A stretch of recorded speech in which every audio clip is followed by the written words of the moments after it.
ये accounting zero to hero series में अब हम पहुंच चुके हैं पार्ट 25, जहां पे मैं आपको बताऊंगा कि लेजर का जो बैलेंस है वो आखिरकार जाता का है। तो रील घूम नहीं जाए इसलिए फॉलो जरूर कर देना। देखो लेजर का जो बैलेंस होता है, पर्सनल अकाउंट, देखो 3 अकाउंट तक होता है, पर्सनल अकाउंट, रियल अकाउंट और नॉमिनल अकाउंट। पर्सनल अकाउंट का बैलेंस डेबिट और क्रेडिट भी हो सकता है, रियल का ओनली डेबिट बैलेंस होता है और नॉमिनल का डेबिट और क्रेडिट होता है। पर ये बैलेंस जाएगा कहां, तो अपन एक बार फटाफट देख लेते हैं। देखो पर्सनल अकाउंट का मतलब होता है नेचुरल पर्सन, आर्टिफिशियल पर्सन और है ना रिप्रेजेंटेटिव पर्सन। उसका डेबिट बैलेंस का मतलब है कि मुझे किसी पर्सन से पैसे लेने हैं। जैसे राहुल अकाउंट है, अब राहुल अकाउंट को 60,000 टोटल है, यहाँ पे 10,000 है, तो टोटल बैलेंस कितना आ रहा है 50,000। ये मेरा डेबिट बैलेंस है, मतलब मुझे राहुल से 50,000 रुपए लेने हैं। और ये पर्सनल अकाउंट का जो डेबिट बैलेंस है वो कहां जाएगा, वो मेरा बैलेंस शीट में एसेट जाएगा। एसेट जाएगा, मुझे राहुल से 50,000 रुपए लेने हैं, उसको मैंने इतना का सामान बेचा, इतना पैसा आया, तो मुझे इतने पैसे लेने हैं 50,000 रुपए, और बैलेंस शीट में एसेट में जाएगा।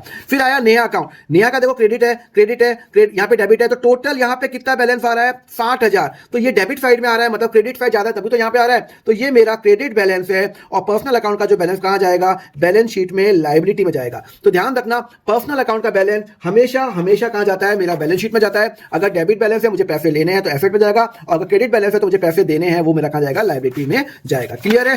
अब आ गया रियल अकाउंट। देखो रियल अकाउंट क्या होता है, जैसे furniture account, vehicle account, land account, ये टेंजिबल भी हो सकता है, इनटेंजिबल भी हो सकता है। इसका हमेशा डेबिट होगा। या तो मेरे पास मशीन है या जीरो बैलेंस है, नेगेटिव मशीनरी नहीं हो सकती। मतलब या तो मेरे पास मशीनरी 1 लाख की है, या फिर मेरे पास मशीनरी नहीं है, जीरो बैलेंस है। आई कैन नॉट हैव कि मेरे पास -20,000 की मशीनरी है, मशीनरी है या जीरो है, नेगेटिव नहीं हो सकता। तो रियल अकाउंट का कभी भी क्रेडिट बैलेंस नहीं होता। जैसे व्हीकल अकाउंट है, इतने का आया, इतने का मैंने खरीदा, और ये मेरा 80,000 का मेरे पास अभी व्हीकल पड़ा है, ज्यादा से ज्यादा ये जीरो हो सकता है। अगर मेरा व्हीकल में आग लग गई, इसका नेगेटिव नहीं हो सकता। और रियल अकाउंट का बैलेंस हमेशा कहां जाएगा, मेरा बैलेंस शीट में जाएगा, एसेट में जाएगा, कभी भी ये लायबिलिटी में नहीं जाएगा। क्लियर है? अब आ गया आपका नॉमिनल अकाउंट। तो नॉमिनल अकाउंट है तो खर्चा अकाउंट और इनकम अकाउंट। खर्चा अकाउंट का मतलब होता है जो मैं खर्चा करता हूं पूरे साल भर में, जिससे मेरा एसेट नहीं बनता। जैसे ये रेंट अकाउंट है, पूरे साल मैंने इतना रेंट पे किया, तो यहां पे ये जो रेंट है ये मेरा क्या है, खर्चा अकाउंट है। तो टोटल डेबिट है, मतलब ये मेरा डेबिट बैलेंस है। और डेबिट बैलेंस मेरा कहां जाएगा, मेरा प्रॉफिट एंड लॉस या फिर ट्रेडिंग अकाउंट के अंदर जाएगा, डेबिट साइड में जाएगा। देखो 55,000 मेरा खर्चा हुआ,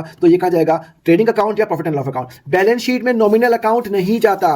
सिमिलरली कमीशन इनकम, इसका क्रेडिट बैलेंस है, क्रेडिट से ज्यादा है और डेबिट में कुछ नहीं है, और ये कहां जाएगा, मेरा प्रॉफिट एंड लॉस में जाएगा, क्रेडिट साइड में जाएगा। ये कभी भी बैलेंस शीट में नहीं जाएगा। तो ध्यान रखना, पर्सनल अकाउंट होता है हमेशा बैलेंस शीट में जाएगा, पर्सनल अकाउंट, रियल अकाउंट हमेशा बैलेंस शीट में जाएगा, हमेशा डेबिट बैलेंस होगा। और नॉमिनल अकाउंट अगर वो ट्रेडिंग का प्रॉफिट एंड लॉस अकाउंट के अंदर जाएगा। क्लियर है? समझ में आया? तो आप बता चुका हूं, पर्सनल अकाउंट अगर मुझे किसी से पैसे लेने हैं तो वो यहां जाएगा, पैसे देने तो यहां जाएगा। नॉमिनल अकाउंट ट्रेडिंग का प्रॉफिट एंड लॉस अकाउंट के अंदर जाएगा। तो ये इसका आप स्क्रीनशॉट ले सकते हो। चलो अब मैं आपको बताऊंगा ये ट्रायल बैलेंस क्या होता है, वो आपको नेक्स्ट लेक्चर में बताऊंगा, पर उसके लिए फॉलो कर लेना। पर एक बार मुझे इसका आंसर दे दो, रियल अकाउंट का क्या बैलेंस होता है कि नहीं, देव मुझे आंसर कमेंट पे करके बताओ, और अगले लेक्चर में अपन करेंगे ट्रायल बैलेंस। उसके लिए फॉलो करो अकाउंट फंडा।